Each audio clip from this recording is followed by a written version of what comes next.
নজর রাখবো পরবর্তী সংবাদে। বিশ্ব পরিবেশ দিবসকে সামনে রেখে আজ উত্তর ত্রিপুরা জেলা ধর্মনগরে প্রশাসনের পক্ষ থেকে ধর্মনগরের হরুয়া সুন্দরী পার্কে এক কর্মসূচির আয়োজন করা হয়। পরিবেশ সচেতনতামূলক এই অনুষ্ঠানের আয়োজন করেছে উত্তর ত্রিপুরা জেলা প্রশাসন। অনুষ্ঠানের প্রধান অতিথি হিসেবে উপস্থিত ছিলেন উত্তর ত্রিপুরা জেলা পরিষদের সভাধিপতি অর্পণা নাথ। এছাড়াও বিশিষ্ট অতিথি হিসেবে উপস্থিত ছিলেন কালাছড়া আরডি ব্লকের চেয়ারপারসন টিঙ্কু শর্মা। গোটা বিষয়কে কেন্দ্র করে কি রয়েছে বিস্তারিত শুনুন।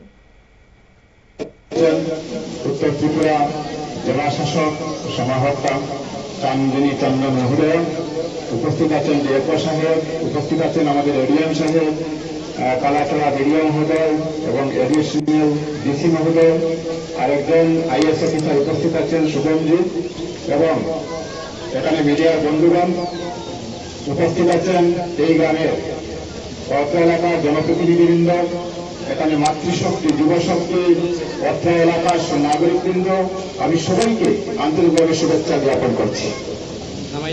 এত সুন্দর আপনারা শুনলেন তাদের বক্তব্য। আজকের এই অনুষ্ঠানে বিশিষ্ট ব্যক্তিবর্গ উপস্থিত ছিলেন। এছাড়াও তারা বক্তব্যের মাধ্যমে সমাজের সকল স্তরের মানুষকে প্লাস্টিক বর্জনের প্রয়োজনীয়তা, পুনর্ব্যবহারযোগ্য সামগ্রীর ব্যবহার এবং জল সংরক্ষণ ছাড়াও বিভিন্ন বিষয়ের উপর গুরুত্ব আরোপ করেছেন। বৃক্ষরোপণের বিষয়ে সচেতনতামূলক বার্তা রেখেছেন আজ বক্তারা। নিয়ে নিচ্ছে ছোট্ট একটি বিজ্ঞাপন বিরতির সঙ্গে থাকুন।